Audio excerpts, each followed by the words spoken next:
네, 오늘은 이 로마서 16장 1절부터 16절까지를 같이 살펴보도록 할 텐데요. 어느 학자 같은 경우는 이 로마서가 16장은 지워져도 기록되어 있지 않아도 이렇게 성경에서 필요 없는 부분이라고 이렇게 주장하는 사람도 있습니다. 근데 로마서가 15장까지 내용은 지금까지 로마서는요, 이방인하고 유대인이 하나가 되어져야 된다. 우리가 믿음으로 구원을 받았다. 그런 것에 대하여서 이야기를 하였습니다. 로마서 16장이 빠져버리게 된다면요, 실제로 과연 로마 교회 공동체 사람들은 하나가 되었느냐 하는 것이죠. 근데 우리가 이 16장 말씀을 통해서 알 수 있는 사실은 무엇이냐면, 말로만 사도 바울이 이방인과 유대인이 하나 되라고 한 게 아니라 실제로 로마 교회 공동체는 이방인과 유대인과 심지어 남자와 여자 차별 없이 공동체가 하나 되었음을 우리에게 말씀해 주고 있습니다. 그러니까 어떤 사도 바울이 지식을 전한 게 아니라 실제로 이방인과 유대인들이 하나됨을 이 로마 교회 공동체를 통하여서 이 16장을 통하여서 우리가 알 수 있는 것입니다. 그래서 이 16장에 나오는 사람들은요, 현실 속에서 예수님을 믿음으로 차별을 넘어서 서로가 하나 되기를 힘썼던 사람들의 이름이 이 목록에 보면 나와 있습니다. 노예도 나와 있고요, 왕족 출신도 나와 있고요, 히브리 이름도, 여기 이름을 제가 일일이는 다 설명을 드릴 수는 없지만 27명의 사람의 이름, 어떤 사람은 26명이라고 주장하기도 하는데, 헬라식, 히브리식, 라틴계 이름, 여성의 이름이 이곳에 다 나와 있습니다. 이것만 봐도 정말 교회 공동체라는 것은 초월적인 공동체였음을 우리에게 말씀해 주고 있는 것입니다. 다양한 배경을 가졌다고 할지라도 교회 공동체는 하나 되어야 된다는 것을 우리가 이 16장을 통하여서 알 수가 있습니다. 16장 시작하는 데 있어서 1절에요. 내가 갱그레아 교회의 일꾼으로 있는 우리 자매 베베를 너희에게 추천하노니 라고 이렇게 말씀하고 있습니다. 겐그리아라는 곳은 고린도 지역을 말하는 것이거든요. 고린도 지역에 있는 그 교회 일꾼이라는 것은 집사님을 말하는 겁니다. 이 교회 집사님이 자매 베베를 너희에게 추천한다 라고 이렇게 말해주고 있는 것입니다. 이 자매 베베를 추천한다라는 것은 아마 지금 이 로마서 편지를 가지고 이 로마 교회에 전달했던 사람이 베베인 것 같습니다. 그래서 베베를 너희에게, 이 로마 교회 성도들에게 추천한다라는 것은 공개적으로 칭찬한다라는 것을 말해주고 있습니다. 여러분, 이것만 해도 사도 바울이 신분을 초월했구나라는 걸 알 수 있습니다. 왜냐하면 그 당시는 남성주의의 사회였기 때문에 여성에게 이 로마서 편지를 전달해 주는 거 얼마나 중요한 일입니까? 그렇지만 이 베베에게 이 편지 전달하는 것을 맡겼다라는 것은 그만큼 교회가 이방인과 유대인의 경계뿐 아니라 남자와 여자의 이 차별을 뛰어넘고 있음을 우리에게 말씀하고 있는 것입니다. 그러면서요, 이 베베를 돌아봐 달라고 2절 말씀에 보면 나와 있습니다. 너희는 주 안에서 성도들의 합당한 예절로 그를 영접하고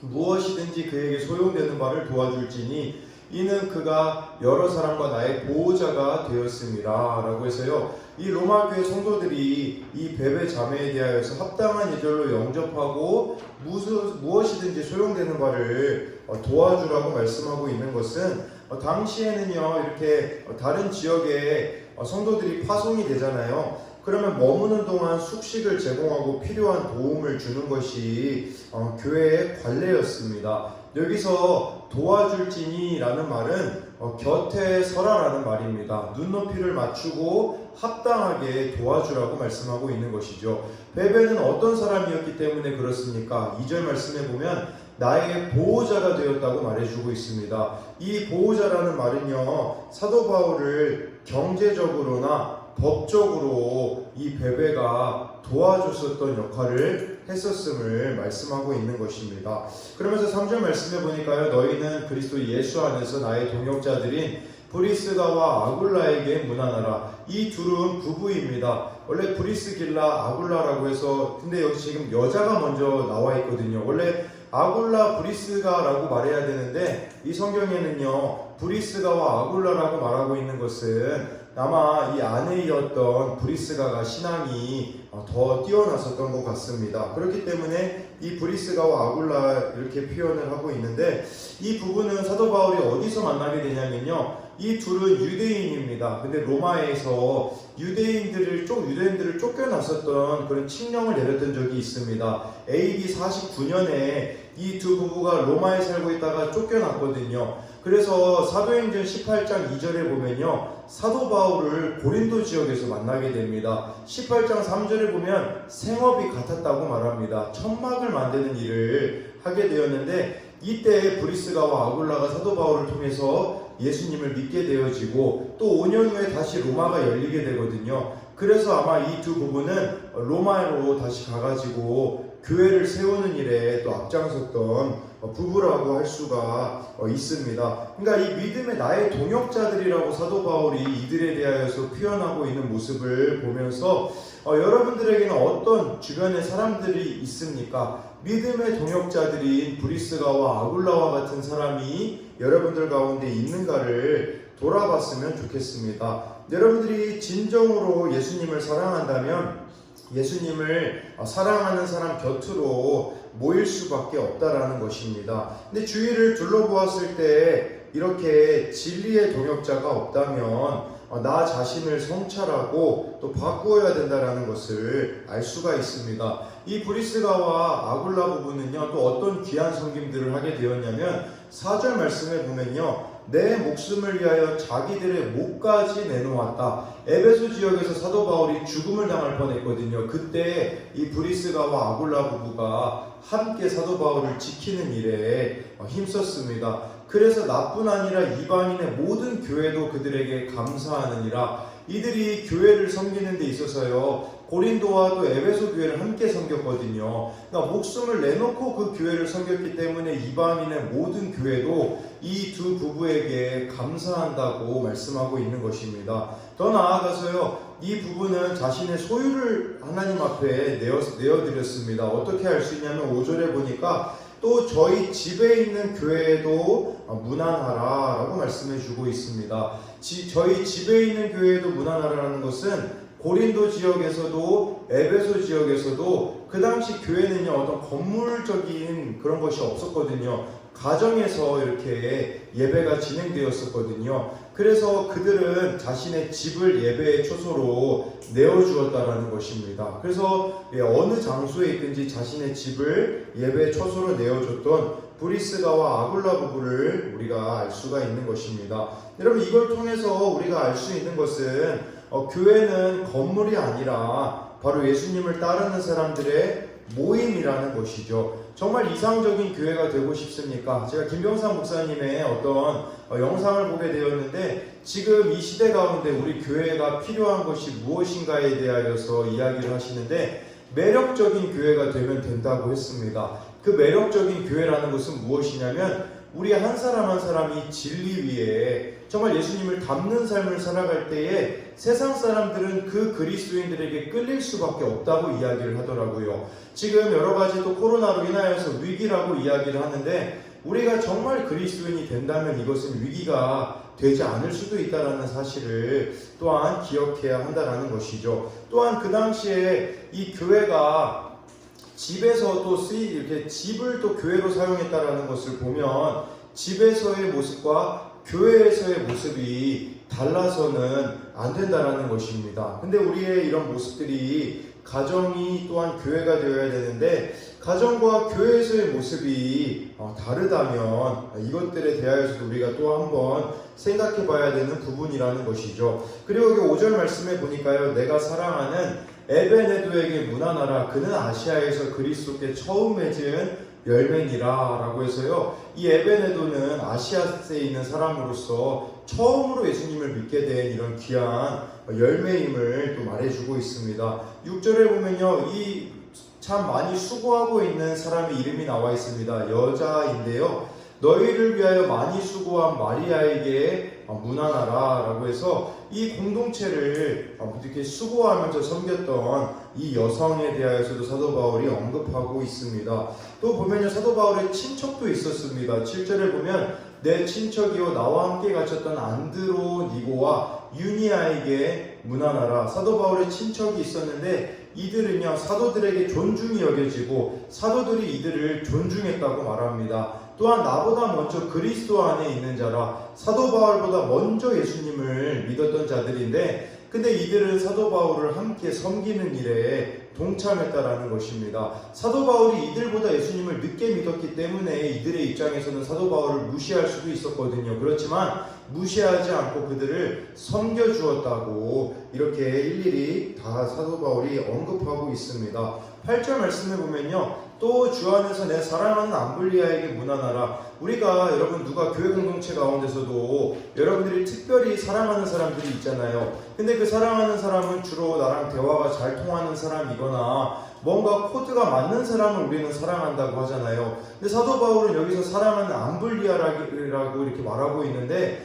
암블리아는요 그 당시 노예 이름입니다. 그러니까 사도 바울이 사랑하는 대상은 그 교회 공동체 가운데서도 가장 낮은 신분에 있었던 사람을 사랑했다라는 것을 말하는 것이죠. 우리가 이걸 보면서 알 수 있는 것은 정말 교회 공동체 가운데서도 내 마음에 맞는 사람만 우리가 사랑하는 것이 아니라 지극히 작은 자 있잖아요. 그들을 또한 사랑하는 모습이 이 교회 공동체 가운데 있어야 됨을 이 8절 말씀을 통해 우리는 알 수 있습니다. 그리고 9절에 보니까요. 그리스도 안에서 우리의 동역자인 우르바노와 나의 사랑하는 스다구에게 문안하라 라고 해서 이 둘에 대하여서는 그렇게 다른 내용들은 없었습니다. 그리스도 안에서 인정함을 받은 아벨레에게 문안하라.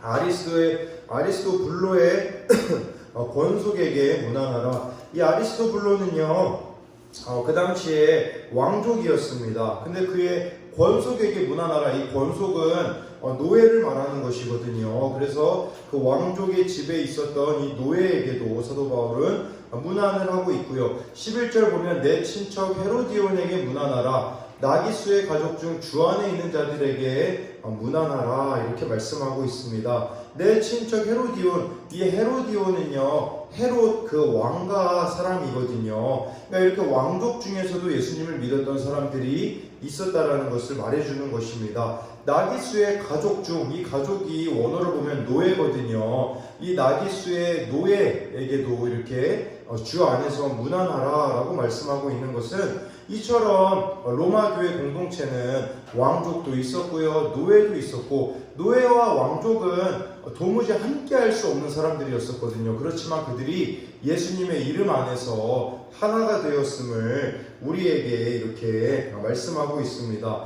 그리고 13절 말씀을 좀 보게 되어지면요, 주 안에서 택하심을 입은 루포와 그의 어머니에게 문안하라. 그의 어머니는 곧 내 어머니니라 라고 말씀하고 있습니다. 여기서 루포가 나오는데 루포의 어머니가 사도 바울이 자기의 어머니라고 표현을 할 정도로 아마 이렇게 친자식처럼 사도 바울을 이분이 잘 돌봐줬던 것 같습니다. 이분이 누구냐면요, 마가복음 15장 21절에 보면 거기에 예수님을 대신해서 억지로 십자가를 진 사람이 있습니다. 그 사람이 바로 구레네 시몬이거든요. 근데 그 구레네 시몬의 아들의 이름이 루포입니다. 그러니까 여기서 이 루포의 어머니라는 것은 구레네 시몬의 아내를 말하는 거거든요. 그러니까 예수님을 대신해서 십자가를 억지로 졌던 그 구레네 시몬의 아내가 여기 지금 13절에서 루포의 어머니예요. 그러니까 그 사람도 결국은 예수님을 믿게 되어졌고 이렇게 공동체를 잘 섬기게 되었음을 우리에게 이렇게 말씀하고 있는 것입니다. 그러면서 이 14절에 보니까요, 아순그리도와 블렛곤과 허메와 바르로바와 허마와 및 그들과 함께 있는 형제들에게 문안하라. 여기서 살펴볼 이름은요, 허마, 또 여기 15절에 보니까요, 빌롤로고가 나와 있는데 이 이름도 노예의 이름입니다. 그래서 이 공동체에서는 이렇게 노예들이 있었음을 말해주고 있고요. 율리아와 또 네레오, 이 네레오라는 사람은요, 클레멘트 집정관의 비서로 당시 권력의 2인자라고 할 수 있습니다. 이렇게 권력이 있었던 자들도 로마 교회에 이렇게 함께 동참하고 있었음을 말해주는 것입니다. 그래서 가장 중요한 말씀이라고 할 수 있는 것은 16절 말씀입니다.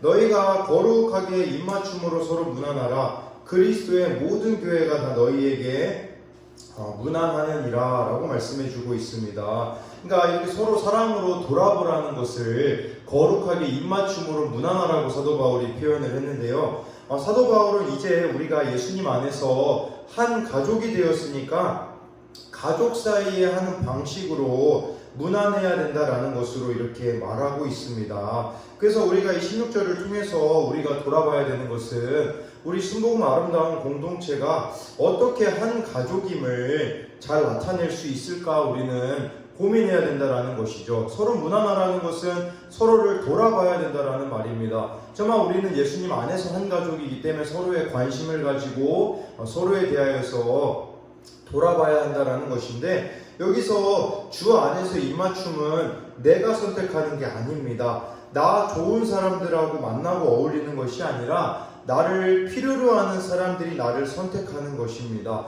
우리가 이 교회 공동체 가운데 필요한 것은요, 우리의 역할은 나를 필요로 하는 곳에서 힘든 사람들을 안아주고 세워주는 것이어야 한다는 것입니다. 서로 입맞출 수 없는 사람들, 하나 될 수 없는 사람들이 서로 껴안고 문안하고 하나님 나라를 확장하는, 이렇게 우리가 서로 문안할 때 하나님 나라를 확장하는 일들을 감당해낼 수 있다는 사실을 여러분들이 오늘 이 말씀을 통해서 잊지 않으셨으면 좋겠습니다.